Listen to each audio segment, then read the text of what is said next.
Friday afternoon. Here I am again in my kitchen. It's so beautiful and sunny outside today. What if you're catching everything that's going around, but your problem is not that you're eating too much of the big three or too much raw, cold food and drink? Maybe your constitution tends to run a little hot or dry, or even both. Or you have an imbalance that has created those hot and dry conditions, right? So either you're constitutionally that way, or you have an imbalance that might have created those problems. So how do you know this? How do you know if you're a hot, dry person, right? By the way, most of us are a combination of qualities, not strictly one or the other. So you might identify more with hot and dry than cold and damp and mucousy.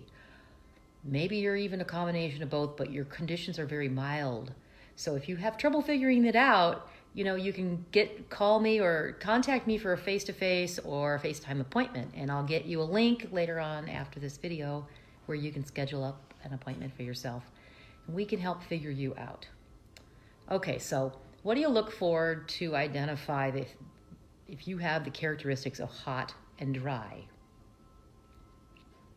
Well, some of the heat signs. Some of these will make sense, and some of these you may not be sure about. But things that I look for to see if somebody has a hot constitution or a hot imbalance is that they're warm all the time, right? They're the warmest one in the room. Sometimes they're even warm and sweaty, but that's not necessary. That combination isn't necessary.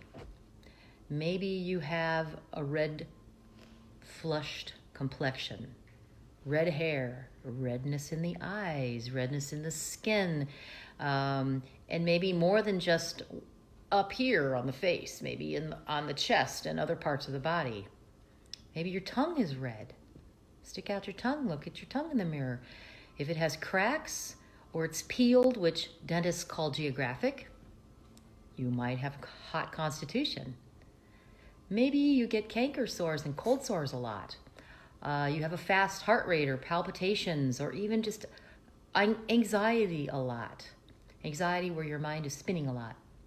Remember, you don't have to have all these qualities, just a majority of them, to be considered a hot person. Maybe you prefer cold or cool food or drinks like ice cream, and maybe you like your coffee really cold. Iced tea, you drink iced tea all day. You drink a lot of smoothies. Now, preferring these temperatures is not always a sign of heat, but it can be a different kind of imbalance.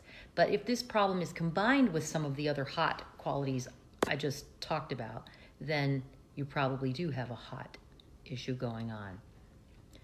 Perhaps you tend to have reflux or GERD, or like that hot burpy type of indigestion that comes up here into your throat. Sometimes in the daytime, sometimes right after a meal, sometimes at night. Spicy foods bother you? Maybe spicy foods bother you. Even if you love them, it can be a sign of heat. People who are hot sometimes also hate summer and avoid hot weather like crazy. So if you have more than 5 of these signs, you're probably dealing with a hot condition. And if that heat is there long enough, what happens next? You can begin to show signs of dryness, right? Think about a desert. Signs of dryness are obviously dry skin, dry eyes, dry mucous membranes, which is kind of what we're talking about today. Dry nasal passages. You're thirsty, you can't get enough to drink, right? You're thirsty for cool things, of course. Instead of too much mucus, you don't have enough mucus, or your mucus is really solid and compacted and it's not running out of your nose all the time. In traditional Chinese medicine, moisture is referred to as yin, Y-I-N. When yin depletes, or moisture depletes because of the influence of too much heat, you end up dry in lots of places and in other ways than that. Places you wouldn't even think of. Besides the lungs, the colon, you might have dry, hard stools that even so hard that they cause bleeding or hemorrhoids from straining. Maybe you have dry vaginal fluids making intimacy very painful. Perhaps Your bladder is dry and you have very concentrated urine. In the lungs, dryness looks like a dry cough or pressure in the sinuses, which are associated with the whole respiratory system. Chronic sinus infections, a lack of mucus drainage, like I said a minute ago. So smokers and people who live in low humidity households or environments or climates are especially vulnerable to the lung issues and some of these general dryness issues. All right, so today's question is, why do dryness and heat make you vulnerable to colds and flus going around this time of year? Well, here's why. When pathogens like the cold and the flu virus enter into your body, how do they get there? They get there through your eyes, they get there through your nose, and your mouth primarily. These are where all the mucous membranes are, right?